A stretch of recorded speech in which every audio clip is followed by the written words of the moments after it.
Well, hello to everybody out there in social media world. This is the sixth night of school counseling on air, and we hope that you are joining us. We have a couple of us who are live here, and I'm going to let those folks introduce themselves in a minute. But tonight we're going to be covering the topic of social media, and we are going to have a fair amount of discussion, a little bit of presentation to start. But I also wanted to say thank you to the folks that have worked already this week to put on presentations.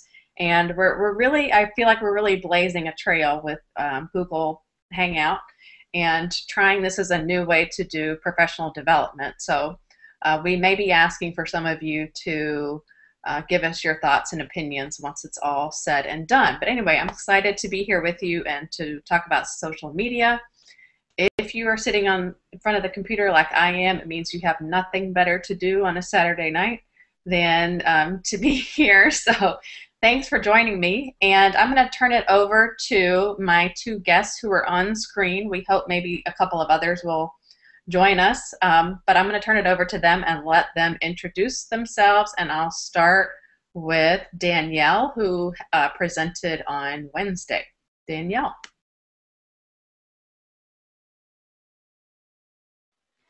Hi, I'm Danielle, and I'm an author at School Counselor Blog. I am a doctoral student at Duquesne University in Pittsburgh, Pennsylvania. All right, and now we go to Jeremy, who you all will see tomorrow on Spreadsheet Sunday. He's got a fancy banner up there. I got to get one of those. Jeremy. Okay, all right. Is my name the right way? It was backwards a minute ago. Okay, so I'm Jeremy Goldman. I am a school counselor in Baltimore at Pikesville High School. I've been a school counselor for about 10 years, but the whole social media thing has really taken off over the last year and a half to 2 years for me, and I've really embraced it. All right, thanks, Jeremy. So I am going to introduce myself, and then I'm going to go through just sort of an outline of what we're going to cover tonight. I'll just remind my guests that if you would mute yourselves while someone else is talking, I think that will eliminate some of the feedback that we're hearing. So my name is Erin Mason. I am a professor of school counseling at DePaul University in Chicago, but I was a former school counselor, worked in middle schools for 13 years, and am also the person behind SCOA, School Counselors Online Professional Exchange, which is where I try my very best to essentially catalog a lot of the tech tools that are out there and the ways that school counselors are using them. Recently, I've been adding a lot of blogs thanks to some of the work of some of these other folks who've been driving traffic that way, and it's been great to see some folks add blogs to the work that they do as school counselors. Anyway, just kind of a techno nut, geeky kind of girl over here. So I normally am in Chicago, but I actually just started my vacation today, and I am in sunny Florida. Of course, it's nighttime, so it's not sunny right now, but I'm in a really good mood because I'm on vacation. So I'm going to get started, and I'm going to do a screen share with you all just to kind of give us an overview of what we're going to be covering tonight. And as I do the screen share, I'm going to be scrolling through a PDF. So just give me a moment to get this up and going, and I'll try to make sure that I scroll through it correctly so that you can see everything. It might not fill up the screen, but that's okay. Oops. All right, so here we are, School Counseling on Air, Social Media Saturday. And I just want to give you a couple of participation tips based on the fact that we've already done 5 of these, and I think it's important for, especially if you're just tuning in for the first time, to know what to expect. Definitely, this is a pilot. So School Counseling on Air was the brainchild of about 5 or 6 of us, and it's all just kind of grassroots stuff. So it's definitely a pilot. We may have some technical hiccups, and we'll just keep going, but just know that if you're having trouble logging in or you know, getting to things or being able to leave comments. That's just kind of all part of learning and part of the process. And as school counselors, you definitely have to be flexible. So just know that it is a pilot and there may be some issues. You can also watch live via YouTube. You may be doing that right now. There is a School Counseling on Air account. I believe it's actually SCH Counseling on Air, something like that. And you can watch it obviously live now if you want to, or you can watch it later on. So if you're not able to view it or you want to go back and view it all over again, you can do that. If you want to ask questions during the presentation, hopefully you can see that there. If you would submit your questions, there are a variety of different ways. As the presenter, it's kind of hard for us to keep track of where all the questions are. So the easiest one is probably on Twitter. If you would use the hashtag SCOA for School Counseling on Air. Or you can leave comments on the comments box on YouTube. You can also do it through the Google Plus page as well. So we'll do the best that we can to try to address all the questions. I also want to remind you too that the conversation continues. So even though we're having this 1 hour session on all of these different topics this week, we hope that you will start to use social media in particular as a way to continue having these conversations, not just about technology, but the other issues as well. And then last but not least, if you make sure to check out our sponsor site, so that includes Danielle's blog, Scope, which is my site, also the Counseling Geek site, Trish Hatch's SESCAL, and Jeremy's got a nice blog going for his high school as well that I'm sure he'll share about. So anyway, just make sure that you check out all the great work that we're doing on this side. All right, so we're going to talk about social media tonight, and what I thought I would do was to essentially, hang on, I'm just pulling up my hashtag just so I can kind of follow along if you all have questions. And I know Danielle and Jeremy are going to help me out with that too. So it's nice to see some folks on Twitter. So what is social media? Well, I pulled up this definition from everybody's favorite resource that you should never use when you're writing graduate school papers, Wikipedia. Social media refers to the means of interactions among people in which they create, share, and exchange information and ideas in virtual communities and networks. And that is straight from Wikipedia. But certainly as school counselors, I think this plays a great role because we're constantly creating, sharing, and exchanging information. So school counselors, for all of us, social media is certainly a tool that we can take advantage of. And there's actually a fairly lengthy definition of social media on Wikipedia. So if you go into Wikipedia and you want to get more, there's actually quite a lot there. So what are examples of social media? Well, this is going to be one of the first questions that I asked Jeremy and Danielle as well. Is, you know, I've just listed a few here, and interestingly enough, I read a couple of places that social media is sometimes in shorthand referred to as SOCME or SOCME. I don't know exactly how you pronounce it, but I thought, wow, even social media is getting an acronym or a nickname. So in case you didn't have that little tidbit, now you're in the know. So obviously I've listed here some pretty common ones that most of us are pretty familiar with. Facebook, Twitter, LinkedIn, Pinterest, Tumblr, Foursquare, Google+, Instagram.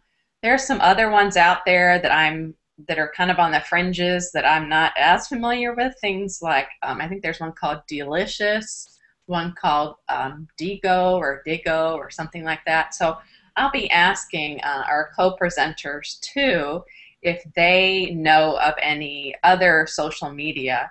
And I know that, you know, some of these, you know, it almost becomes a question of, does it fit the category of social media or is it something else? So we'll have a little bit of conversation about that. All right, so the next thing I wanted to talk about is there's so many different things out there in terms of social media, but also just technology tools in general. And this is something that I found about how to choose social media. And I think particularly for school counselors who are struggling with what to implement in their schools or in their professional lives, you know, it can be very, very overwhelming.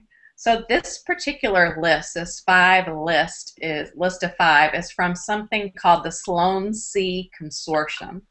And they're actually a professional group that studies a lot about technology tools, and particularly online learning and how to implement technology into online learning. So what they recommend is this list in order that you think about these things when you're going to implement something, which I think is really helpful, especially when you're thinking about social media. So the first one is access. So is this something that most people that are going to be your target audience, that they know about? Is it something that's easy for them to get to? Number two on the list is usability. So is it something that they can easily use? Are there restrictions to it? Does it cost money?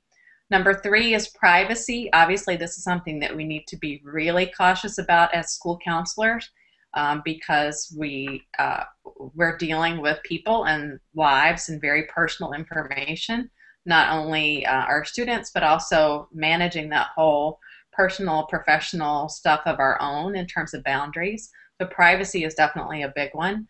The fourth one is workload. So how much work does it take to learn this particular tool? Because if it takes a lot, then people are not likely to really get on board with it. So you have to figure out if a tool is, you know, sort of easy to use and user-friendly. And then the last one is the fun factor. And you might think that one should go first, but actually it's the last. So all of these things I think are really helpful in thinking about how to implement different tools. All right, so that is more from that you can find if you Google the Sloan C Consortium. So here are the questions that we're going to talk about tonight. And I did include a link to this PDF on the Google Plus page for School Counseling on Air. So if you wanted to download it for some reason, you can get access to it there. We're going to talk about how it's currently being used by school counselors. And those of us who are on live tonight can certainly give you some thoughts about that. We're also going to talk about what the benefits of using social media are. And then, of course, on the flip side, we're going to talk about what the challenges are. And then finally, I'd like for us to have a little blue sky conversation and talk about what we hope that school counseling will do in terms of social media, and maybe what are some things that we hope to see in the future. So hopefully that should be sort of a fun part of the conversation in particular. And then also just a quick reminder about Jeremy's presentation tomorrow, Spreadsheet Sunday, same time, same channel, and we will hear about spreadsheets from him, and I'm excited about that. Definitely something. Oh, very nice with the sound effects. I'm pretty sure that was Jeremy. But that's something that we definitely all can make a lot of use out of, is learning how to use data, and spreadsheets are great for that. Okay, so that's our little quick run through. Let me get out of the screen share here and get back into the Hangout. All right. Okay, so we're done with the overview, and feel free to start sending in questions. I'm doing my best to keep up.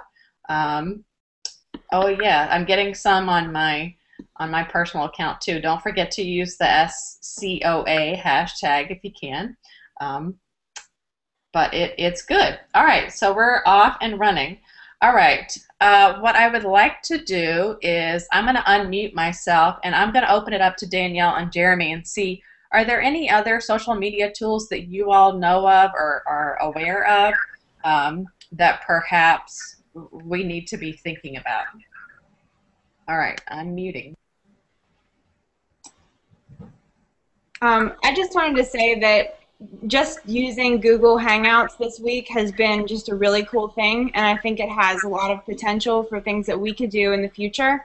And the whole School Counseling on Air has just been a really amazing experience. So hopefully we can utilize Google Hangouts more as school counselors. Yeah, I agree. We actually just tried using Google Hangouts with our Avid site team at school this year. That we're thinking, well, let's try to find new ways to engage our parents. And thankfully, we have a Google certified library media specialist at our school, and she's probably one of the best in the country. And she's on our Avid site team, and she said, let's try this. So we tried it, and we had a couple of parents that were able to engage. And so, just like we're trying tonight, it can also be saved on YouTube. So we have tried it. I think the only barrier is people's willingness to try, adding one more social network to their, I guess, portfolio or to the list of social networks that they're in. All right. Yeah, I definitely have been really intrigued with how this has been going, and like I said, it's a pilot, but it sure seems like an interesting one. And I am really hopeful that this kind of professional development will serve our rural school counselors well, in particular those who are on their own, so that we can provide some information for them. But what do you all know about some of the other ones? Like, are you all using Tumblr, or I know Danielle uses Pinterest, but are there other ones that may be outside of Facebook and Twitter and Google Plus that you found particularly useful? I just realized recently that there is a lot of school counseling things being pictures being taken on Instagram with the hashtag school counselor, which is really interesting because I never knew. But people are sharing pictures of things that they're doing in their lessons, different things that people got as gifts from people for National School Counseling Week. A lot of people were sharing those things. So I feel like Instagram is an area that's kind of untapped right now for school counseling, which could have more potential in the future.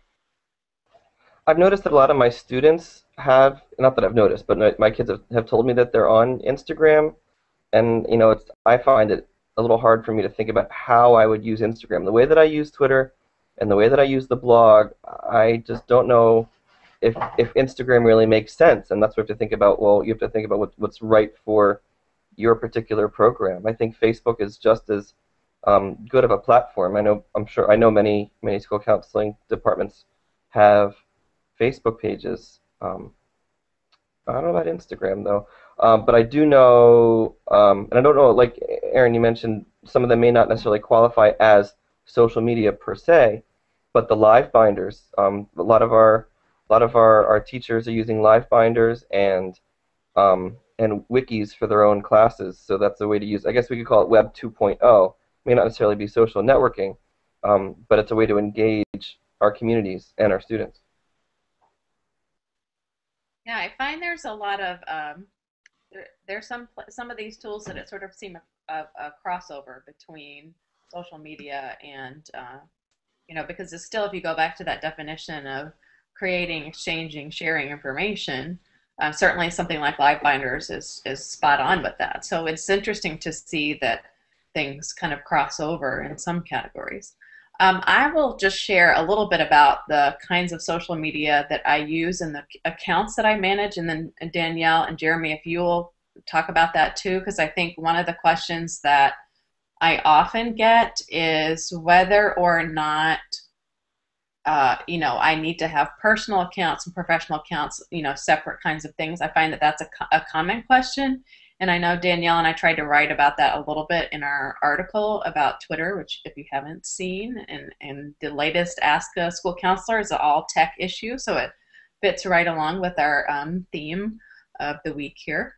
But I'll just share a little bit about the fact that I manage a blog, a Facebook page, and a Twitter page, or Twitter account. They're all linked together for my graduate school program. And so we use that as a way to get information out to students about events that are happening. I'm not entirely sure of how many other programs there are that are doing that kind of a thing. Then I'm also happen to be president of our Illinois School Counselors Association, so I manage a blog, a Facebook page, a Twitter account, and a LinkedIn account that all go with that. So that's 7. And then on top of that, I have a personal Facebook page, a personal Twitter account, and then I also have a Scope stuff, which is a Facebook page, a Twitter account, and a wiki. So it's a lot. And a big part of what I've been struggling with is how to manage it all. Hopefully I won't be in those roles consecutively for a long time, but it's been very challenging to manage all of them. And I found some interesting ways to link things together so that I don't have to do posts in every single one. But I wonder if you two would just share a little bit about what kinds of accounts you have and kind of any issues that you find around managing them.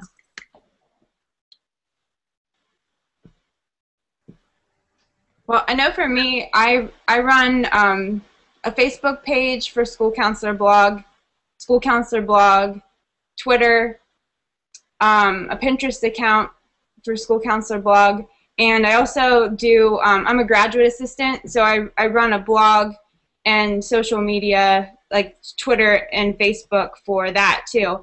And I found using programs like TweetDeck, I know there's different things that you can use, but I personally use TweetDeck to manage multiple accounts so that you can post from different places.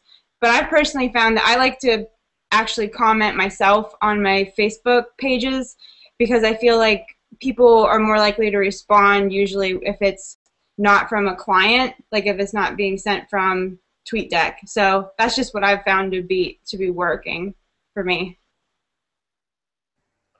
Well, I really started my own personal Twitter just to sort of get the lay of the land, and once I saw other people like Marcy Newman in South Carolina sort of tweeting as herself as well as for her department, I really saw the power of how you can have a Twitter account for your department. So I started out just sort of flip-flopping between the two accounts, and then from going to the ASCA conference, I forget which one of you said try TweetDeck, and I tried TweetDeck, plus my librarian also said that she uses TweetDeck on her iPad.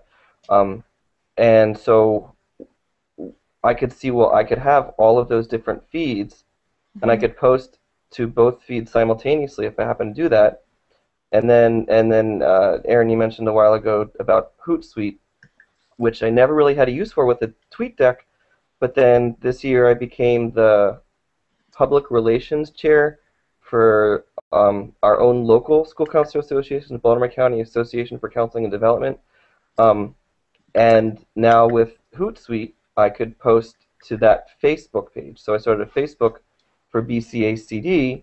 So if I were to have something like, posting for the School Counseling on Air, I could simultaneously post to the BCACD Facebook, my Twitter, which other school counselors follow, as well as the school's Twitter, which admissions counselors and other school counseling programs, and as well as our families also follow. So it really depends on what use you have.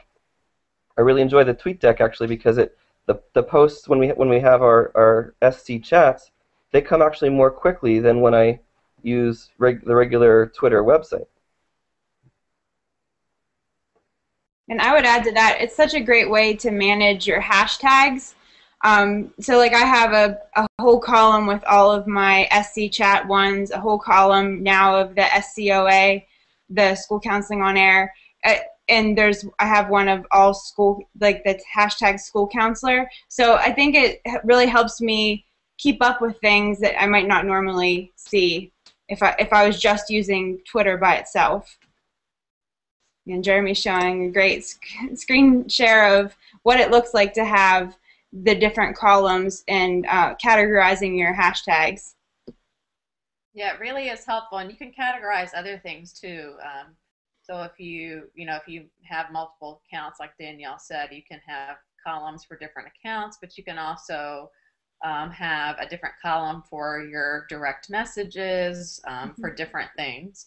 So while Jeremy's showing off about TweetDeck, and there are a number of different tools that you can use along with Twitter, there are things, not only TweetDeck and Hootsuite, which is sort of similar, But also I showed Trish Hatch one, and I know she's watching, called Twit Longer. So when you have a really long tweet that you just can't get down to, to 140 characters, you can go into Twit Longer and type in the whole message, and then it just shortens the whole thing for you. There's also something called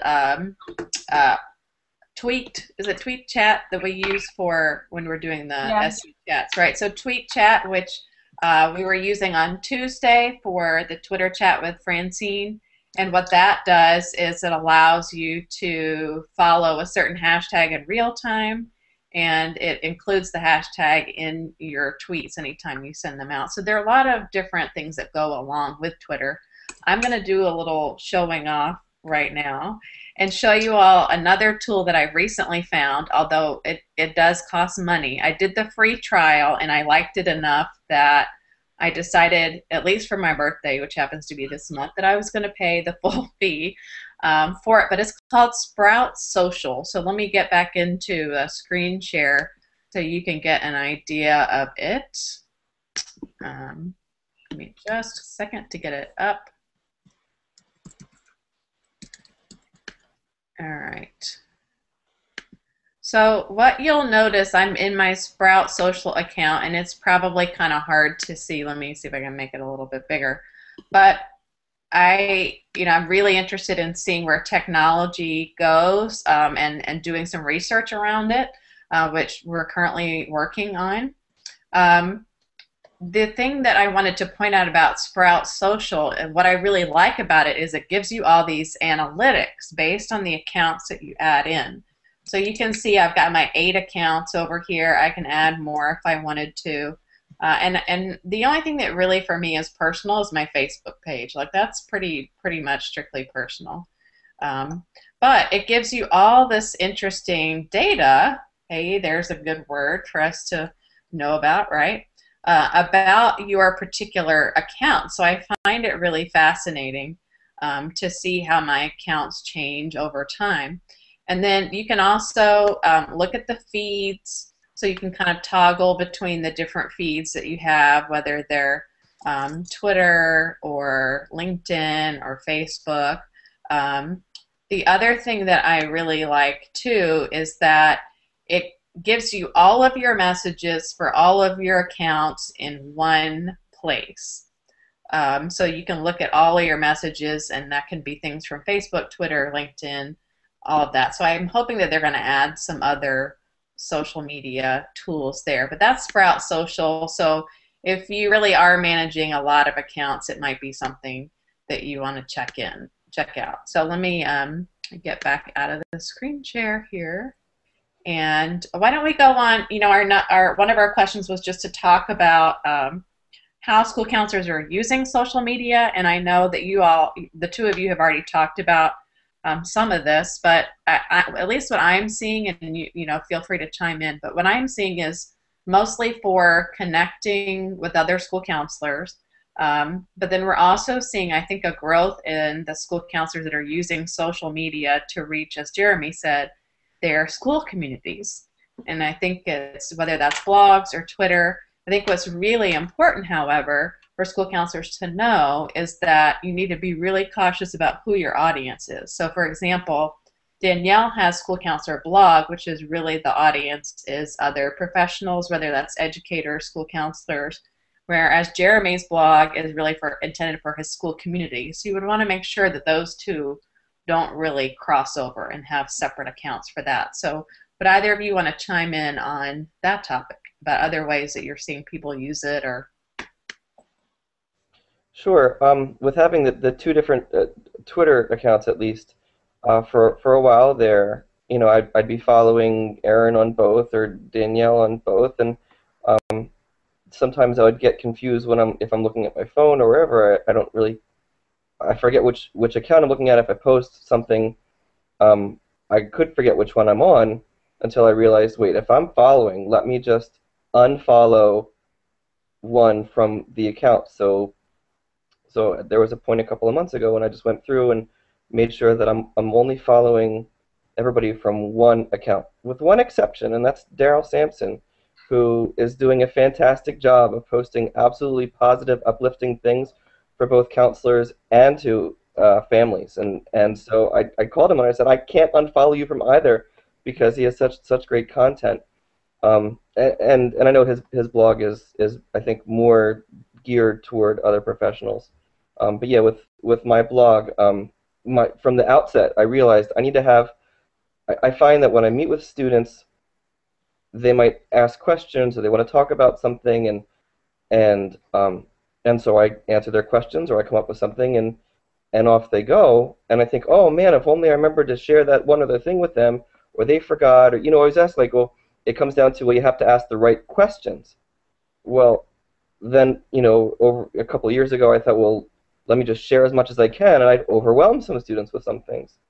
So with the blog, I could post all those resources and let the students and their parents and other people go through at their own pace and sort of pick things up as they make sense for them, for the resources at least. And then the blog posts, really, it's I sort of go from the heart if things are happening right now, or having those longer announcements that emails going home, or they'd be too long for those emails, or of course too long for the announcements, and that way people can read them at their leisure.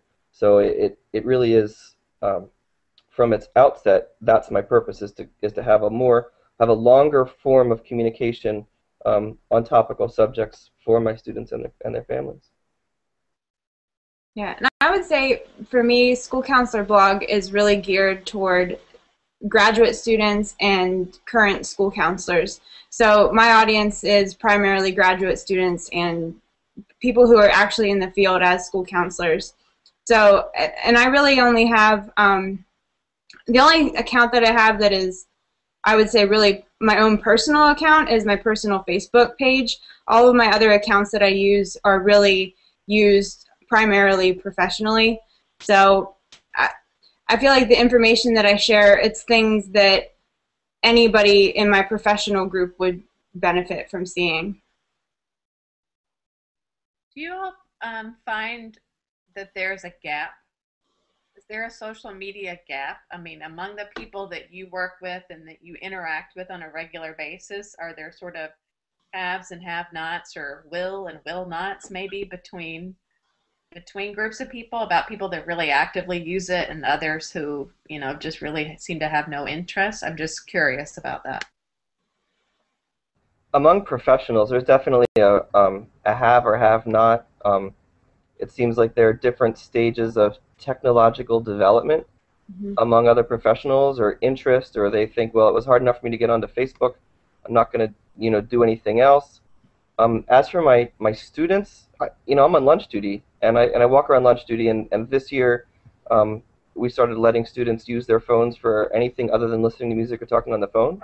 So they could play games on their phones or check Facebook or text or whatever. So I could see that they're on. So I know that it's out there, but many are just choosing not to follow. And I make it clear on my about part of my Twitter, like, I will not follow students back, just to respect their own space.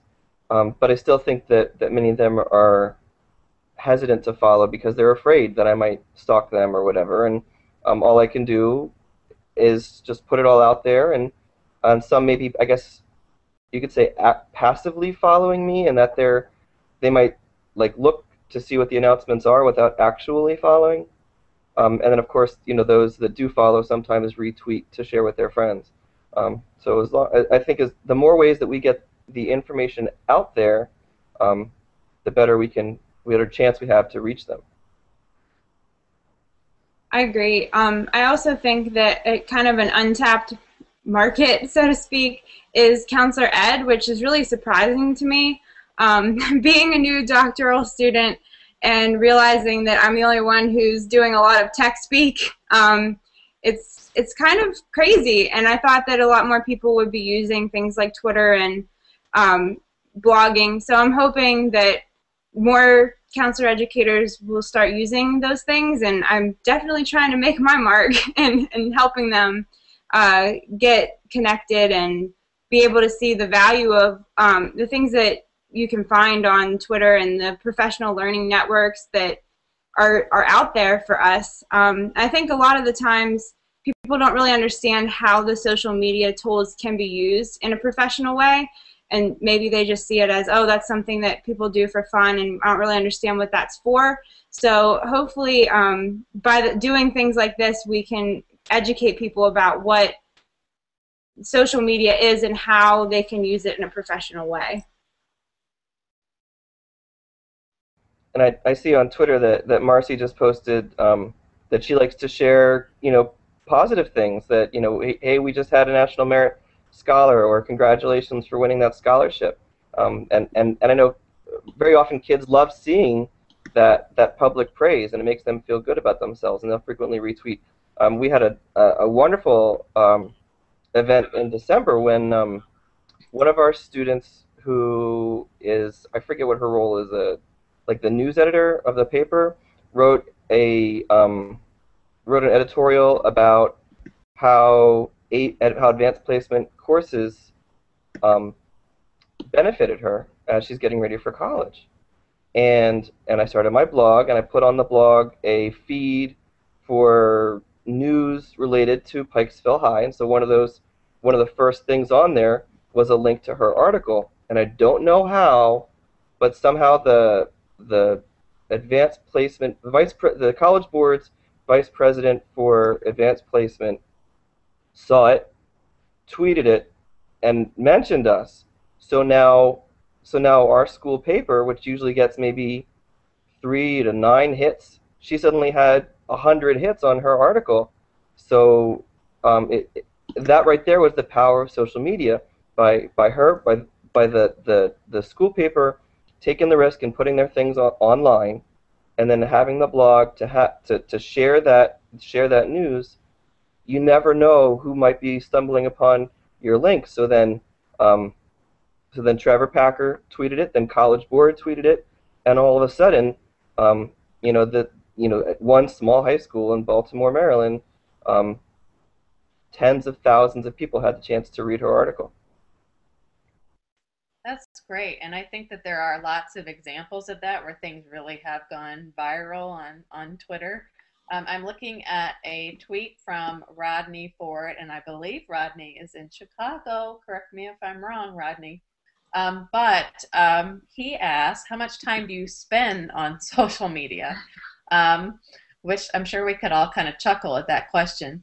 I would say, at least for me, it's a part of my day every day. I think for me, I like the fact that it's sort of my news feed, that I do get a lot of information from it. Now, as a practicing school counselor, I don't think that I could spend as much time on social media as I do in my current role as a counselor educator. So just the sort of change in lifestyle has definitely, I think, makes a difference. But I think there are ways to incorporate it into a school counseling position, and kind of what you all have been talking about already. In some ways, it's replaced the newsletter. It's like we used to spend a lot of time, or at least I did as a school counselor, creating.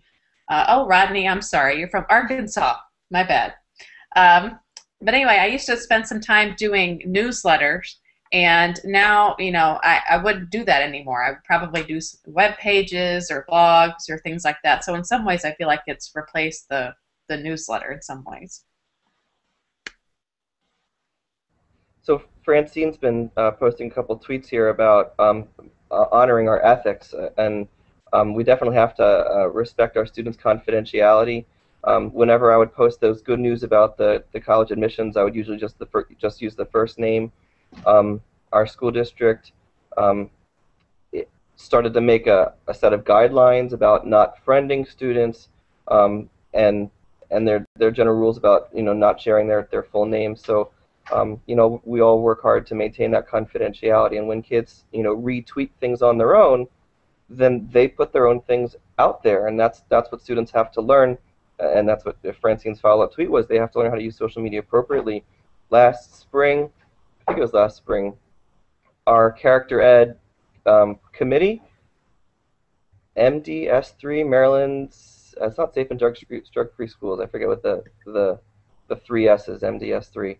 And so So the MDS3 committee, it's essentially character education, sponsored a what's it, Samir Hinduja. I don't know if you guys have heard of him. Um, and he has a major cyberbullying nonprofit that he goes around to schools, has a website, does trainings for parents and students, and that's exactly what he did. Was we had an evening session for parents and we had 2 assemblies for the students, where he showed videos about the dangers of misuse of social media and online bullying, how it could really ruin your life by things like sexting and posting inappropriate things on Facebook, how that could ruin your chances for colleges and scholarships and jobs, and we really need to, I guess, appeal to as much common sense as a teenager can have on that topic. So our library, she's like our e-brain. She really is the best library media specialist I've ever heard of. One of the posters she has is about know your digital footprint. Like, kids have to know what they're putting out there. And again, it's up to us, if we are going to be active school counselors posting on social media, to model appropriate behavior for them. Yeah, that digital citizenship, I feel like, is a really key part of the role that school counselors can play. And Francine's making some other really good comments on here, which is that you need to know your district policy. So if your district or your individual school has a policy on social media, you should certainly be in the know about that. And if there isn't one, be part of a team that puts it together.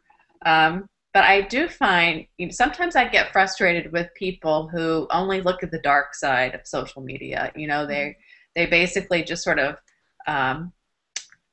dismiss it out of hand because they're so tuned into issues like cyberbullying and the sexting and the things that you mentioned, Jeremy. And I really feel like there's a lot of opportunities for it to be beneficial. So we've kind of moved into talking about that question of the benefits and the challenges. And certainly, things like Francine, again, is mentioning dual relationships, boundaries. Those are critical. And I like Jeremy's approach, which is not necessarily to follow students, but to have them follow you. So it kind of gives the image that your feed is more like that newsletter, or that electronic ticker of information that's coming out without necessarily there being an interaction. But I know that different school counselors are doing different things. So Danielle, do you want to chime in here? Do you have anything you want to add sort of on the benefits, challenges question? Well, I think that, I know for me, whenever I first started my blog, it was really hard for me to find information about the things that I was doing, like ideas and things. And so I really feel like not only has it brought me a community, but it's helped me get ideas and share information. So, I mean, I feel like that's definitely a benefit that I've received. And just feeling connected to other counselors whenever you feel like you're alone in your building or alone in your role, and then you have this whole network of people who understand you and that you can talk to about things that are challenging. Yeah, I'm seeing a post from Marcy in South Carolina, and just talking about, really, I think in some ways what she's referring to is like crisis situations. And so one of the ways that we can more easily and more efficiently and more rapidly get information out, one of the benefits is that we have social media to do that. And I know at DePaul they do these sort of emergency tests in their system every now and then, so we get text messages. Mm-hmm. But I think that that's one thing, and now that could go awry as well. I think that's, you have to be mindful of both sides of the equation, so to speak. But I do think that we have an opportunity to really teach not only the students about digital citizenship and things that social media can be used for in a proactive and beneficial way, but also our colleagues, also our coworkers. And I think that's an important thing for us. So what other benefits and challenges do you see with social media?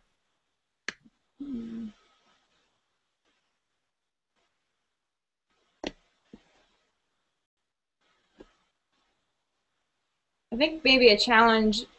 I mean, it's kind of like it's kind of a challenge, but it's kind of not a challenge. But like just getting people interested who you think might be into using social media. I think that, I mean, how we were talking before about the gap, I think that there's still a lot of people who could really benefit from it, but there's still that fear and maybe misunderstanding about what it is.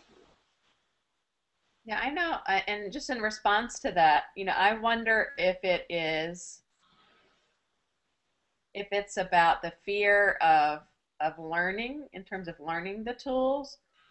I also just am very aware of school counselors' sort of historical lack of promoting themselves and and the good work that they're doing. And so I wonder if part of it is that too. Like it's too much of me out there if I'm on these kinds of things, or I shouldn't be promoting myself. I shouldn't be, saying read my blog post, or I'm wondering if there's any of that going on too. Jeremy, you have any thoughts? Well, lately I've been on this Myers-Briggs kick, thinking about your personality and knowing your type, and I think there are just as many extroverted counselors as there are introverted counselors, and and there are benefits to being introverted and extroverted and being an effective counselor. So those of us that really thrive on that individual support approach don't really feel comfortable putting ourselves out there, and we try to be pretty private. Um, and so they may not feel so comfortable putting, saying, here I am, pay attention. But I think and I think it's probably not quite a crisis, but certainly with the issue, this national issue of not having enough counselors for all the students that need to be served, we need to do as much as we can to sell our program. And over the last year and a half or so, I've really come to the realization that so much of what I do is marketing, is branding a product. And I started this PHS Fit brand, and sort of defining that brand and putting it out there to say, this is the message that I need to send, and everything needs to be consistent with that message. So if we use every possible way to get that information out there, whether it's posters or branding our college fair, the PHS Fit College Fair, it supports your program, and the more students hear about your program, the more willing they are to try. Just as a counselor may not be so comfortable putting themselves out there, you also get those students who may not feel so comfortable because of maybe a negative experience at a previous school, or their parents saying, don't trust anybody else, don't share any family information, avoid the counselor at all costs. Whether it's internal or external pressures, some kids don't feel so ready to come to the counselor. And it comes down to us to advertise the services that we provide and the resources that we offer. And so if this is one way that you can, I guess, advertise or show what you have to offer, then that's possibly another, I guess, client to bring in. Something that I wanted to touch on that Francine mentioned is she wrote in the tweet that she just wrote, I never thought I had anything to teach, so I didn't blog. And I find that that's a really big thing that I've heard people say to me a lot. I don't really have anything to contribute, that's why I'm not on Twitter. I don't have anything to contribute, that's why I don't blog. And I feel like that's a huge misconception. And I even talked about that in the webinar that I did for ASCA about blogging, because you have so much to share. And I feel like the more school counselors share our experiences, the more people understand what our role is. We realize that the things that we are doing are really beneficial, and they're helping other people, not just kids. They're helping other counselors get ideas. There's just so much that can happen from people sharing ideas. So that's something that I'm really passionate about, trying to get people who feel like they have nothing to contribute. They really do. So if you're out there thinking, I want to start a blog, or I want to start using Twitter, and you don't know what to say, just say something. Because we want to hear you. We want to be we want you to be a part of our professional learning network. So if you're here and you're watching, you're someone who has something to say. And I'm so glad you said that, because I think that I just want to point out, even the three of us, first of all, who are on live tonight, we all met initially through Twitter. Like we've met each other in person now because we did a tweet up at the ASCA conference in Minneapolis last summer. But you know, even if you think about the people that we have had on this School Counseling on Air program this week, we've had a really interesting variety of folks, because we have counselor educators, myself and Trish. We have high school, obviously, with Jeremy. We have Danielle, who was K through 8, well, elementary and middle school, and who's now a doctoral student, you know, and from different parts of the country, too. So I think that in and of itself just speaks to the power of social media, because it really is what brought all of us together. So one of the things that I'm noticing, my friend Heather, who's back in Chicago taking care of my kitties while I'm on vacation, and she's saying that it provides virtual mentors, which I think that's a really cool concept, but it's definitely true. And I know even for me, who's, you know, having been in the field for a while and now on the training and the preparation side of it, I have a very strong drive to stay connected. Even though I'm not in schools, social media is where I go to stay connected. And I'm only going to be as good as I can be if I'm doing that, and doing that actively. So we've got about 8 minutes left. And what I'd like to ask us now to kind of talk about, and then we'll try and hit some of these questions too. We're getting some love from Marcy in South Carolina. And I guess I'm wondering about what you think about the future of social media. Where are we going? What are you hoping is going to happen next? What would you like to see? So I'll mute myself so you two can answer that question. Well, from following admissions counselors, it sounds like this whole MOOC thing is sort of taking over the airwaves, where people are talking about what's the future of higher education. That was massive open online courses. I'm not sure what that's going to mean for accreditation or actually earning degrees, but as far as just learning and education, things are headed there. So, and also, when you think about introducing more opportunity to folks in rural areas, or maybe rural, suburban, urban or not, maybe kids that have school phobia of some sort, we all need to come up with new ways, if technology happens to be the avenue, to reach people. And so if we can use things like I guess the old like bulletin board, like I guess wikis would be the new way to do that, or the what's that, Blackboard. So online, you know, ways to share information, essentially that social networking. That's where things are headed. We still need to have social skills. We still need to learn how to look people in the eye and shake hands, and you know, show each other respect in an interpersonal way. But you know, when you think about what is technology, and technology is something that wasn't around when you were born, things are changing. I mean, telephones were a major advent, and television was a major advent. So this is the next big thing. And you know, when you think about digital natives, you know, something that the kids are being called these days, that they're having grown up with all of these resources at their fingertips. That's really the world that they know. So what will be next? I think just continuing to be able to connect in a professional way like this. I mean, I feel like just the Google Hangouts itself has been a big step for us, and I hope that we continue to use things like this to connect with each other. And I feel like even meeting each other in person, that's a huge thing too, because I feel like that even makes the relationships that you've built online even stronger. So I hope that if people out there are going to ASCA, that they join us for a meetup, because it's just been a really cool experience to even connect further with the people that you've met through your professional networks online. Yeah, I think I certainly am hopeful that there will be perhaps easier ways to manage multiple accounts. I find that even though I have that Sprout Social, which is great, it's still hard to manage multiple accounts, but I also feel very strongly that I need to have those boundaries between personal and professional. I think we're going to continue,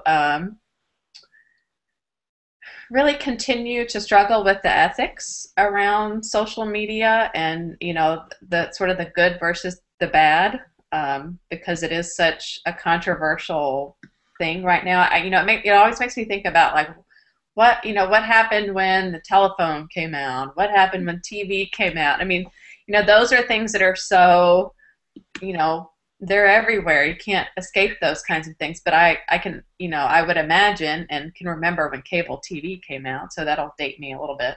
But I wonder with those kinds of things, did they create the same kind of controversy? And I would imagine so. Oh my gosh, a person calling into your home, or that kind of, or a TV that was going to, mess with the minds of young people. I mean, I'm sure it's it's something we can kind of laugh about it now, but I think it has those same kinds of feelings about it. And I do think you brought up a really good one, Jeremy, which I've actually had some conversation with at DePaul with some folks here, and that's about the MOOCs, the massive open online courses or courseware. They've kind of got a couple of different names. But we've been wondering about whether or not, as a university, that should be something that we take on to try to have courses that have that kind of format. And we're in the midst of a lot of discussion about that, because people are on both sides of the issue. So I think that's something definitely we're going to see. I'm really hoping too that our digital natives, as you mentioned, I'm hoping they're going to teach us some things. Like I feel like they already do that to a certain extent, but I'm really curious to see what they will have to teach us about social media and how they incorporate it, and what they use it for. All right, so I want to try and see if we can get to a few other tweets. So Susan Langman says, also share important information during times of crisis, which I think we talked about that earlier, that can be a really quick way to disseminate information. And yeah, Francine is saying make sure to keep things personal and professional separate. I think that's going to be something that we really continue to struggle with. I don't know that we've seen any ethics cases yet that I'm aware of. Are you aware of any school counselor social media ethics cases out there? No, but I'm really hoping all of our colleagues do their job, because it's already hard enough trying to on the front lines boost the public perception of school counselors. Yeah, I'm not aware of any either. Well, I'm hopeful that we won't have to deal with that. Let's just hope that never happens. But I do think it's something that we're going to continue to need to come back around to, and just continue to investigate. So, okay, well, I think that we are, oh, Heather's adding in. She thinks social media would become less text-based, moving towards more video. That's kind of an interesting question, too, to consider. Maybe like learning styles and social media, kind of thinking about how those two things might interact. So it's definitely an interesting topic, and I think we could probably spend a whole other hour continuing this conversation. But I think the main thing that I want to say, just kind of to wrap up, is how, and just to reiterate what Danielle has said, how great this has been for us to launch this sort of new adventure of the Google Plus Hangouts, and thanks to everybody who's gotten on board with it. I just think it's going to be a really interesting new potential way for us to deliver professional development, connect with each other, and I hope to see everybody in Philly. Certainly you can reach out to any of us, Danielle, Jeremy, or myself, and we're on Twitter, so if you have other questions that you want to ask, feel free to follow up. The conversation doesn't have to stop tonight. It's something that we can continue to discuss. But I hope you'll all join us tomorrow night for Jeremy. Hit the applause thing. By the way, we should all quickly do, in case you haven't seen, where are the accessories? Because we need to show folks who haven't seen this yet. Where are the sound effects? There are also props, which happen to be my favorite. So I give myself a scuba mask there, and or Tiara. So lots of fun things to do on Google Plus besides just have great professional development. You can have fun as well. All right, good night, everybody. Thanks for joining us.